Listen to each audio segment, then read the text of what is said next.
Hello and welcome to another Game Nexus arcade video. Today we're going to be taking a look at Tekken Tag Tournament on the Namco System 12 arcade board. As you can see right now, we are in the test menu.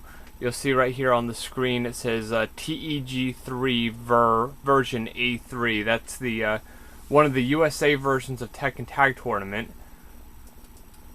You see here in our switch test, we can test punch, punch, kick, kick. And then, of course, the button that I'd mentioned in my other videos that was not used in the other Tekken games was the tag button here, which is here. And, of course, starts there on the top. And if I push button 1 and 2, that will get out of the test there. And now the one thing I'll show you here real quick that I always show you in a lot of these arcade videos is the ADS data. I don't know if this board was hacked or maybe if it was just on for a long time. It looks like to me that the actual, this has been on for more than 10,000 hours, meaning the arcade board was on running that long. Because you'll see over here, on time, 9,999 hours, 59 minutes, 59 seconds. And then you'll see above there it says all playtime was 2,063 hours, 8 minutes, 6 seconds. So that tells me that this board has been used an awful lot. And the total one player was 86%, and then the versus play is 13%.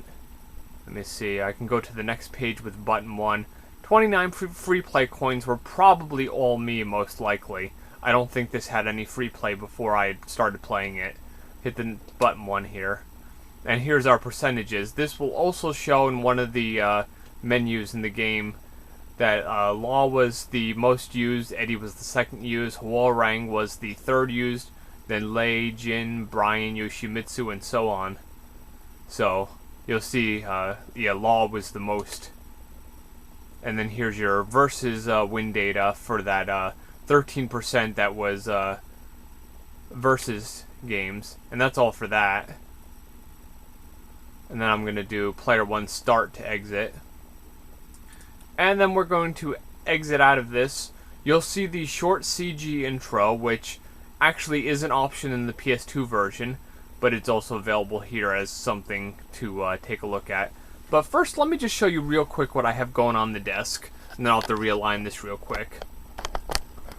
Take the camera out. But you'll see here, that's one of my other arcade power supplies. It actually has, it's actually a little bit lower voltage than the other one, but it works.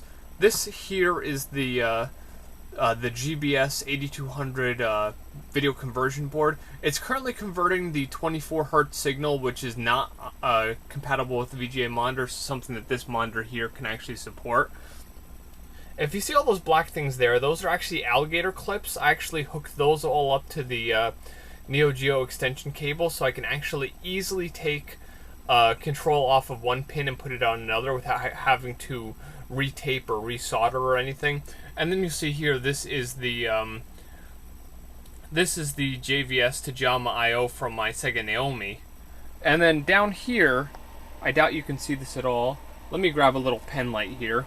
This is a little pen light, so we can actually see here. You'll see on the JAMA Edge connector, which is over here, I don't know if you can see that at all because I can't see it through the camera. Nothing is hooked up on the JAMA auxiliary, but over here we have the power from our Naomi power supply, as well as video and audio coming out of the board, and then that USB cable is going to our I/O board. So I have this hooked up a little bit different, but for some reason, Tekken Tag Tournament seems to like to be hooked up via JVS a little bit more than it likes to be hooked up via JAMA. Like, for instance, I could hook up Tekken 3 via JAMA and it was fine. But yeah, Tekken Tag Tournament doesn't seem to like to be hooked up via JAMA. But let me go ahead and get this camera a little bit realigned again because I kind of just knocked it out of sync here. We're going to turn off the light because that's a bit too bright here. There we go. And we're going to get right into this. You'll see the intro first, and then I will start the gameplay here.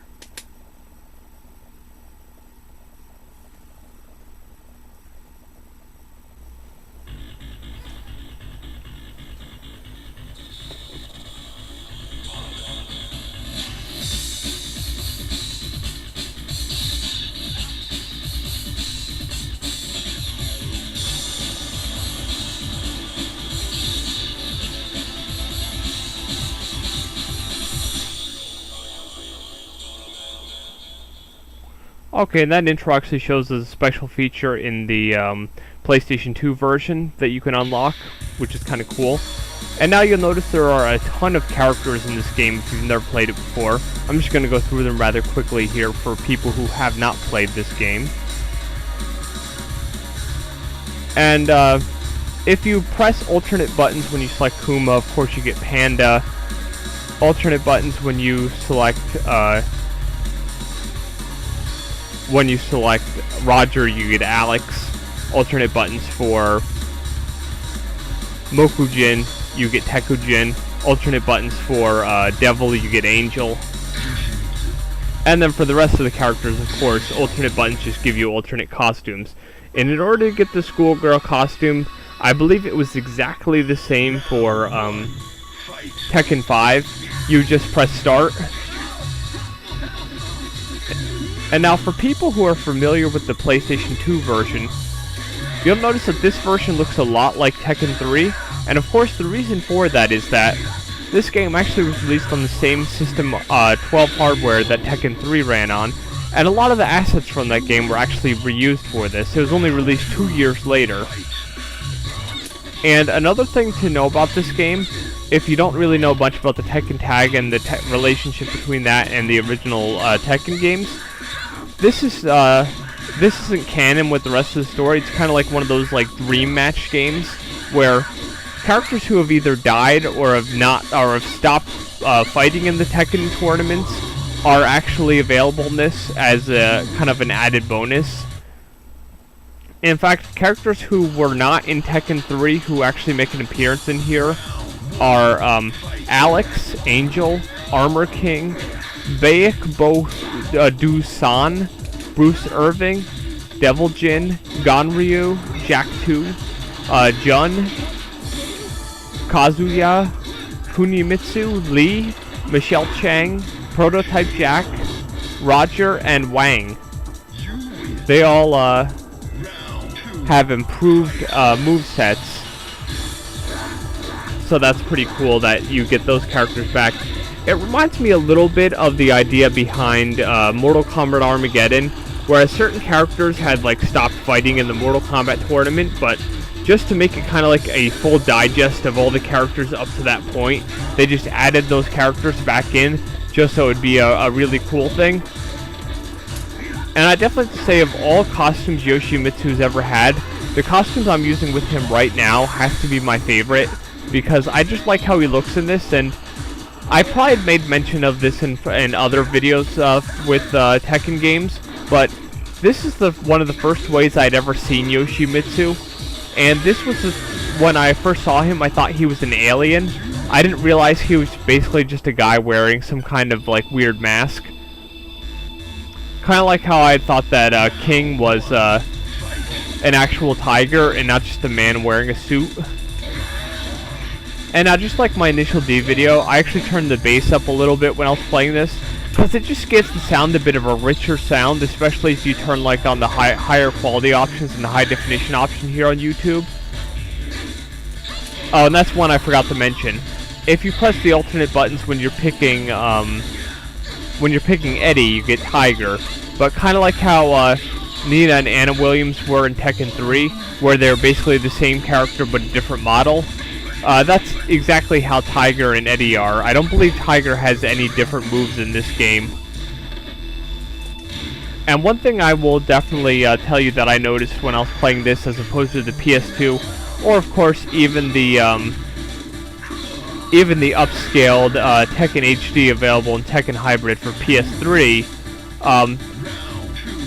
this game just has entirely different music.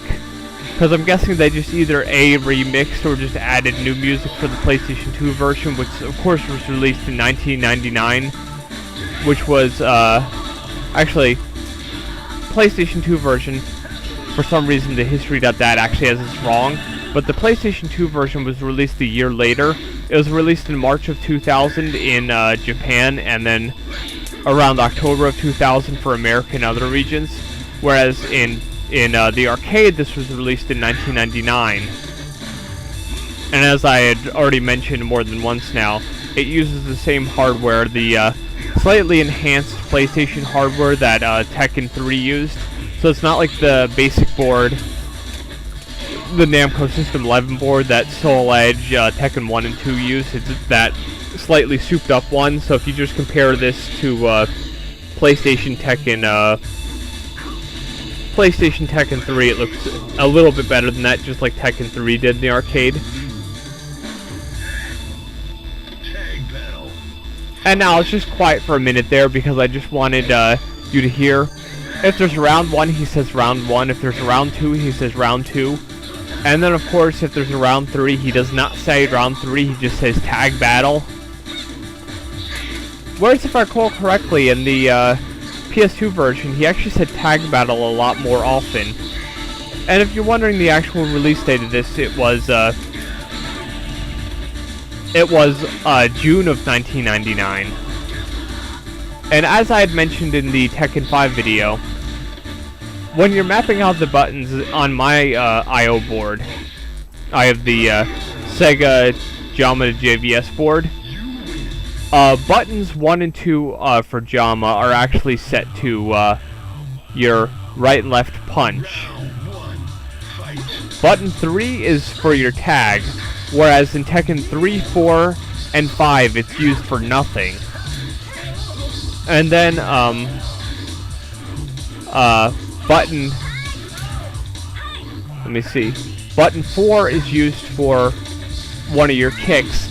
And then JAMA button 5, which on my harness it is not hooked up. I have to actually run a wire from the alligator clip to the pin on the JAMA, is the other kick. Now, if you set it up on the actual JAMA of the board, you don't use the JVS like I'm using. You would actually have to hook up buttons 1, 2, and 3 would be your punch and tag. Then the auxiliary connector, which is used for the Namco System 12 boards, if you're not since they don't have JVS, that would be your 2 kicks would be on that auxiliary harness, which is on that second edge connector, which is basically Namco's JAMA Plus connection. And now you'll notice here that Ling Xiaoyu has been changed for Kunimitsu. If you notice the time on the top, it's like up to 13 minutes. Basically, I think I had to do this match about 5 or 6 times. So after a while, I think I tried Yoshimitsu, Ling Xiaoyu a couple times. Then I tried Yoshimitsu and Heihachi, and I still couldn't beat them. Then I went to Yoshimitsu and Kunimitsu, and yeah, no problems at all. Well, except for losing the one match here. The good part about Kunimitsu is if you're used to using Yoshimitsu, a lot of her kicks and a lot of her special moves are very similar to his, except of course she doesn't have the sword for all the sword slashes, so that can be a little bit different, but it's not too bad.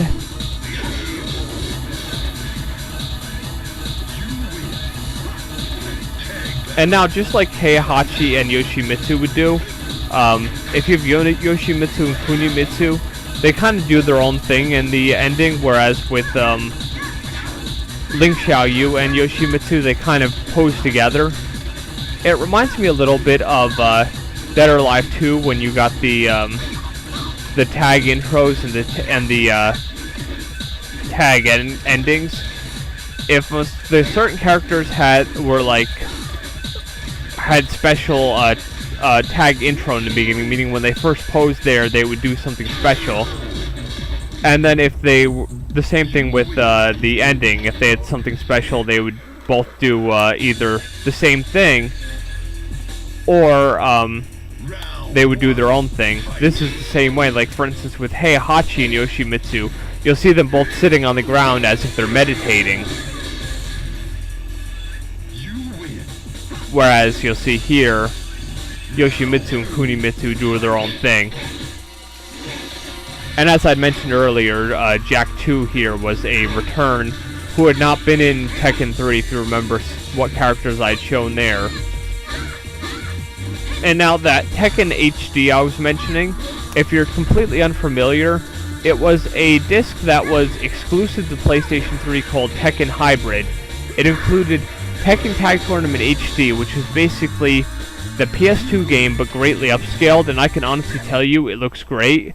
It included the Tekken Blood Vengeance 3D movie, and something called Tekken Tag Tournament 2 Prologue, similar to Gran Turismo 5 Prologue.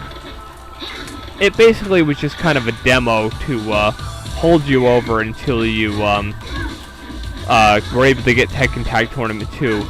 And if I recall correctly, it featured Jin, Xiaoyu, and then no, it was Alyssa, Xiaoyu, Kazuya, and Jin, both, and they all had their all their movie costumes. And I might have made mention of this in one of my other Tekken videos, but my favorite intro pose for Brian is in Tekken 5 when he like crazy laughs at you. I just find that it makes him like this crazy menacing character, and I just think it plays really good to like his like crazy persona, if you will.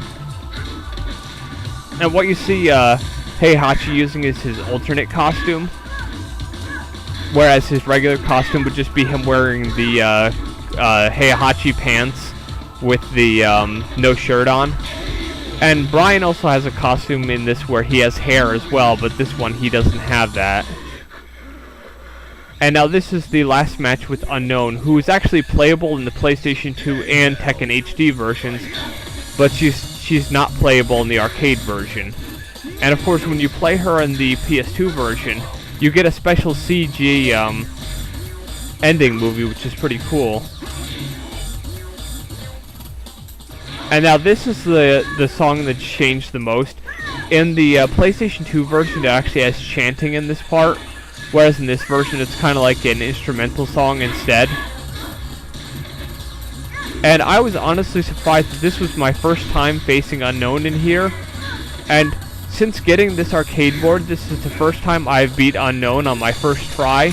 It seems like every time I've ever faced her, like she goes into like overdrive and just does the move so quick. And I was just so happy that like for once I could beat Unknown without having to continue too many times. And back on the subject of Tekken Tag Tournament 2, that Tekken Hybrid disc, which included the HD version of this, was included only on PlayStation 3, but the Xbox 360 got a release of Tekken Tag Tournament 2. And now one thing you're going to notice when it rolls through all the characters, you probably noticed it when I was on the selection screen.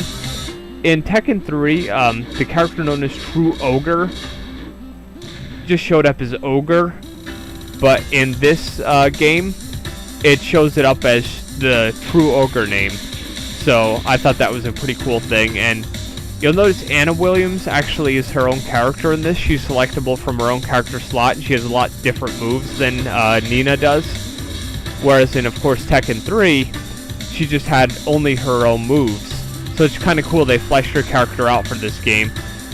And the only thing I see missing here, this is one of the first games that actually did this, was the giving you how long it took you to beat each stage. I thought it was a cool addition for some of the later games, but yeah, that's Tekken Tag Tournament. It's got to be my favorite entry in the Tekken series, although don't get me wrong, ever since getting the arcade hardware, I love myself some Tekken 5, but definitely the PlayStation 2 version and the HD version. I would have to say this version of the game is only for arcade collectors or real big fans. Well, that has been another Game Nexus arcade video, and I shall see you later. You can look at all the percentages here. Bye.